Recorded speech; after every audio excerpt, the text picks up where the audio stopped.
श्री शिवाय नमस्तुभ्यम। दोस्तों, हर हर महादेव। कैसे हैं आप सब?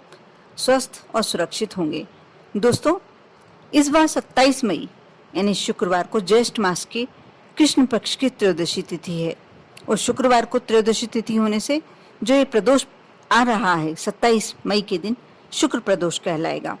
इस दिन भगवान शिव की पूजन से जीवन में सुख समृद्धि तो बनी ही रहती है और हर मनोकामना पूर्ण होती है। जिन लोगों के वैवाहिक जीवन में थोड़ी परेशानियां चल रही हैं, अनबन चल रही है, उन्हें इस दिन अवश्य शिव पार्वती की पूजन संयुक्त रूप से करनी चाहिए। इससे इनका वैवाहिक जीवन सुखी होता है।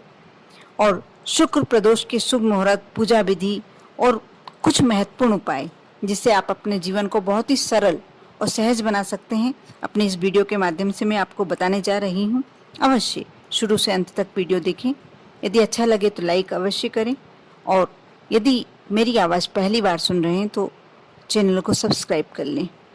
दोस्तों, पंचांग के अनुसार ज्येष्ठ मास के कृष्ण पक्ष की त्रयोदशी तिथि 27 मई शुक्रवार की सुबह 11:48 से शुरू हो रही है, जो 28 मई शनिवार की दोपहर 1:09 तक रहेगी। चूंकि इस व्रत में पूजन शाम को ही करने का विधान है, इसलिए 27 मई को ही प्रदोष व्रत किया जाएगा।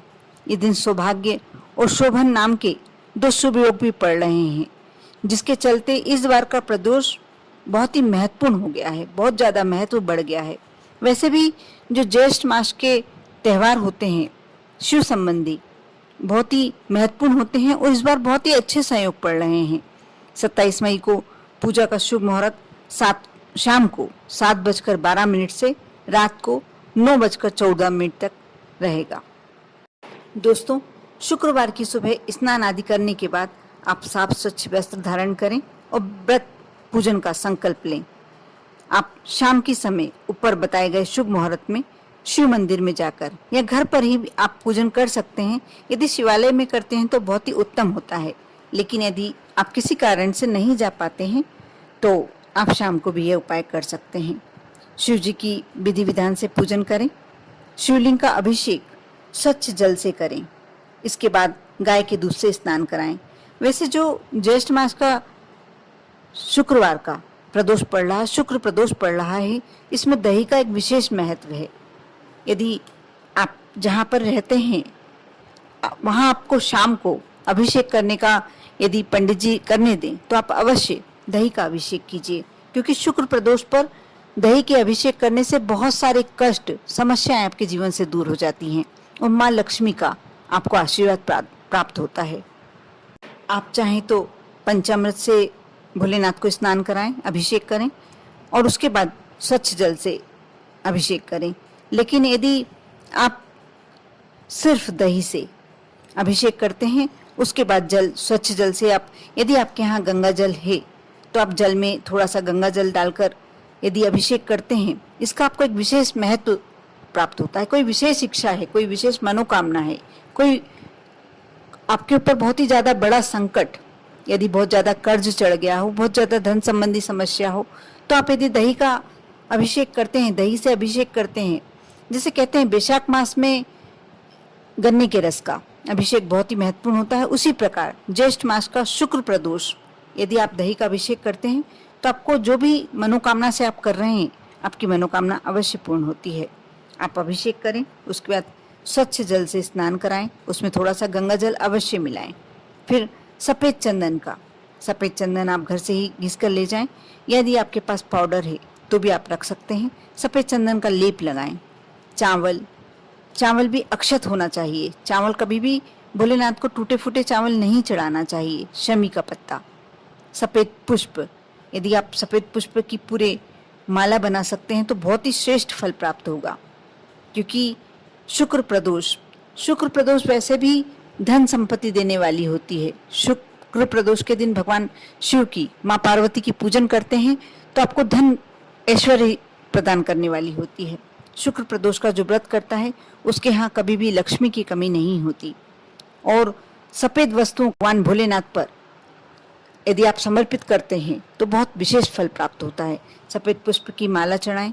बेलपत्र, भांग, धतूरा जो भी आपको इजीली मिल जाते हैं आप भगवान भोलेनाथ पर समर्पित करें। और जब तक आप पूजन करते रहें, इस दौरान ओम नमः शिवाय, श्री शिवाय नमस्तुभ्यम का जाप अवश्य करते रहें। इसके बाद शिव चालीसा का पाठ करें, घी का दीपक जलाएं।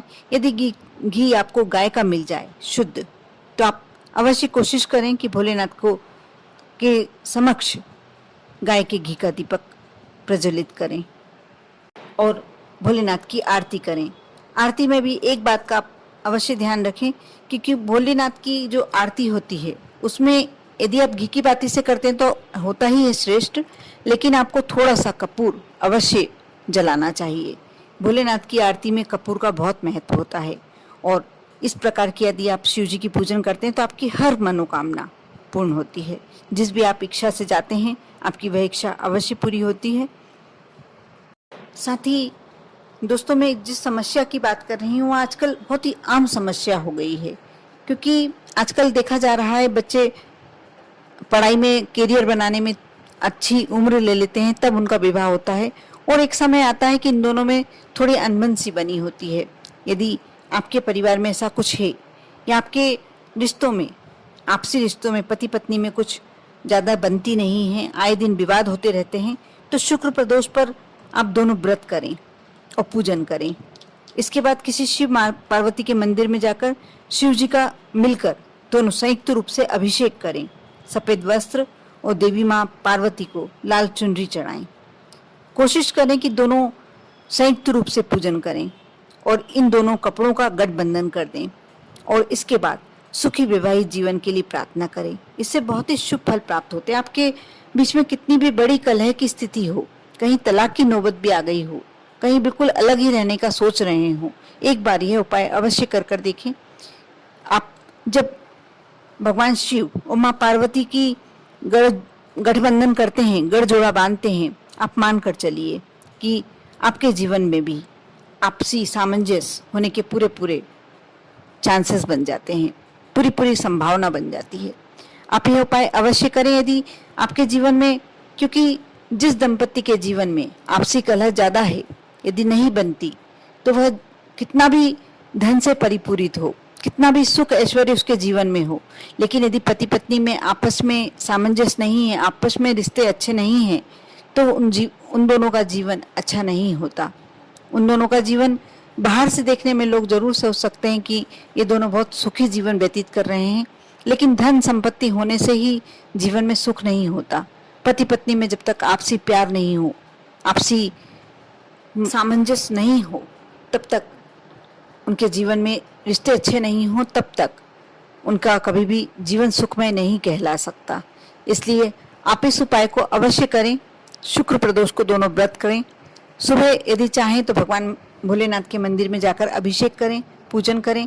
शाम को भी आप मंदिर में जाकर जो प्रदोष काल का मैंने समय बताया है, जो पूजन का समय, शुभ समय बताया है, उस समय पर जाकर जो सामग्री बताई गई है और दही से अभिषेक कीजिए।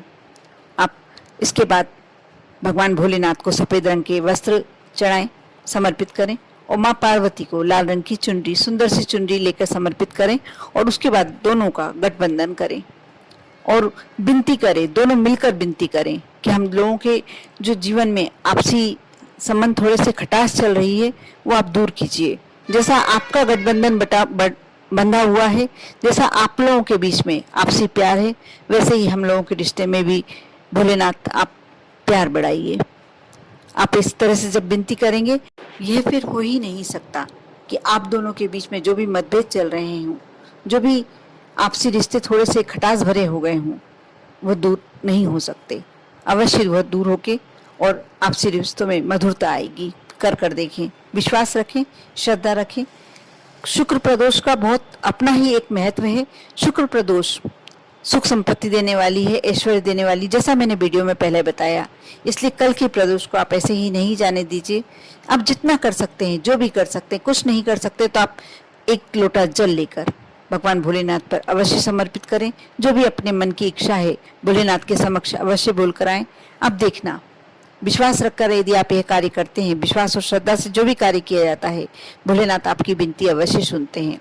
नहीं जा सकते हैं मंदिर, आप घर में यदि विराजित हैं तो घर में आप अपने भोलेनाथ पर यह कार्य कर देखें। आप देखना इस शुक्र प्रदोष का कितना महत्व मिलता है। कर देखिए, विश्वास रखें, श्रद्धा रखें। आपके जीवन में और आपके परिवार के जीवन में हमेशा मतभेद की स्थिति कभी ना बने और हमेशा सुख संपत्ति ऐश्वर्य आपके जीवन में आता रहे। ओम नमः शिवाय।